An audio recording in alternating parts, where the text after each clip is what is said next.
You wake up, you check your phone, you rush through a shower, swallow some coffee, and you're already behind. There's work, there are errands, there's a list that never ends. And somewhere in the back of your mind, a quiet voice tells you this is just how life is. That being busy is the price of being alive. That your ancestors must have had it even harder, scraping and clawing through every single day just to survive. But the real answer is far stranger. Because your ancestors were not exhausted. For most of human history, the people whose genes you carry worked less than you do. They rested more, they laughed more, and they would have looked at your calendar with something close to pity. Picture it, a small band of humans, maybe 30 people. The sun is barely up. No alarm went off because there were no alarms. Someone stirs the embers of last night's fire. Children are still sleeping. There is no rush. This is not a fantasy. This is what anthropologists have actually documented again and again in the few hunter-gatherer societies that survived into the modern era. And what they found overturned almost everything people assumed about the deep past. For a long time, the story went like this. Before farming, before cities, before writing, human life was a desperate grind. Nasty, brutish, and short. People spent every waking hour hunting, foraging, fleeing predators, barely staying ahead of starvation. Survival, the story said, swallowed the whole day. Then someone went and looked. In the 1960s, an anthropologist named Richard Borshay-Lee traveled to the Kalahari Desert to live among the Jews/hoansi, sometimes called the exclamation point Kungsan. These were people still living, at that time, much the way humans had lived for tens of thousands of years. They hunted, they gathered, they owned almost nothing. And by every assumption of the modern mind, they should have been working themselves to the bone. So Lee did something simple. He measured. He followed people. He recorded how many hours they actually spent finding food. The number stunned him. Around 15 hours a week. In some weeks, closer to 17. That was the time the Yuhuansi spent feeding themselves. Not 15 hours a day. 15 hours across the entire week. The rest of their time belonged to them. Think about that for a moment. The average modern worker spends 40 hours a week on the job. And that's before the commute, the emails, the chores, the second shift waiting at home. The people we imagined as the most desperate humans who ever lived had more free time than almost anyone reading this. What did they do with it? They talked. They visited relatives in other camps. They told stories that lasted late into the night. They made tools, not in a panic, but slowly, carefully, the way you might whittle wood for the pleasure of it. They rested in the shade during the hottest part of the day.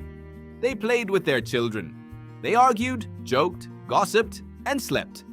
The anthropologist Marshall Sahlins gave this a name that scandalized his colleagues. He called hunter-gatherers the original affluent society. Not affluent because they had so much. Affluent because they wanted so little and got it easily. That phrase changed everything. Because affluence, Sahlins argued, is not about how much stuff you own. It's about the gap between what you want and what you can get. Close that gap and you are rich, no matter how little you have. And a people who needed only food, company, and shelter in a land that provided all three were rich beyond anything a stressed modern mind could imagine. But here is where it gets stranger. The food these people ate was not scraps. It was not the bare minimum to cling to life. Lee found that the Jew/hoansi ate well over 2,000 calories a day, drawn from dozens of different plants and animals. They knew over 100 edible species in their environment. Their diet was more varied, in many cases, than the diet of the modern office worker living on the same 3 lunches on rotation. And the cornerstone of it all was not the dramatic hunt you might imagine. It was a nut. The mongongo nut grew in such abundance across the Kalahari that the Jew/hoansi could never finish it. Thousands rotted on the ground every year, uneaten. When Lee asked one man why his people didn't take up farming like neighboring groups, the man gave an answer that has echoed through anthropology ever since. Why should we plant, he asked, when there are so many mongongo nuts in the world? Why work harder for food that was already there? This wasn't laziness, it was wisdom. A deep, practical understanding that effort beyond what you need is simply effort wasted. Now you might be thinking the hoansi were a special case. One group, one desert, one lucky accident of plenty. But they were not alone. Across the world, in the woodlands of Tanzania, another group of hunter-gatherers called the Hadza were studied by the anthropologist Frank Marlowe over many years. And the Hadza told the same story. They spent only a few hours a day acquiring food. They stored almost nothing. They worked, then they stopped, and they did not seem to feel the gnawing anxiety that drives the modern world. Marlowe found that the Hadza, living in one of the supposed cradles of humankind, were among the healthiest and most relaxed people he had ever encountered. Heart disease was virtually unknown. Their blood pressure did not rise with age, the way it does in industrial societies. Their bodies, like their days, were not under siege. So what does this mean for you? It means the exhaustion you feel is not ancient. It is not written into your bones. Your body did not evolve for the 80-hour week, the endless commute, the glowing screen at midnight.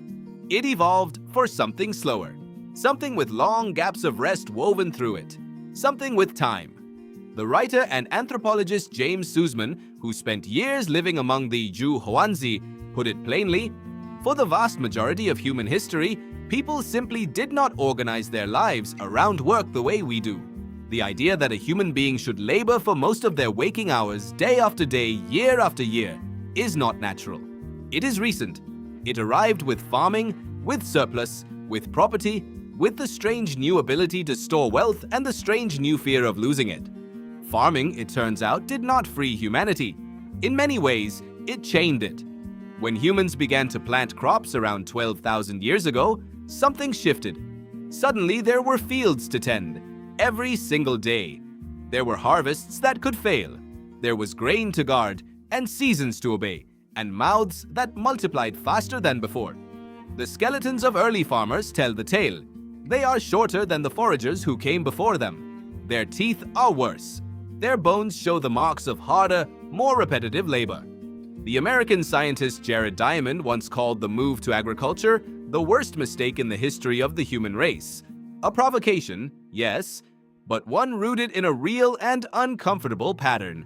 The first farmers worked more, ate a narrower diet, and fell sick more often than the hunters they replaced. What farming bought was not ease. It was numbers. More people living harder lives on the same patch of land. And from that bargain, everything we call civilization grew. Cities, kings, taxes, armies, deadlines. Your busy day is the distant descendant of that first planted seed. But the part of you that resists it, the part that craves a slow morning, a long meal, an afternoon with nothing scheduled, that part is older, far older.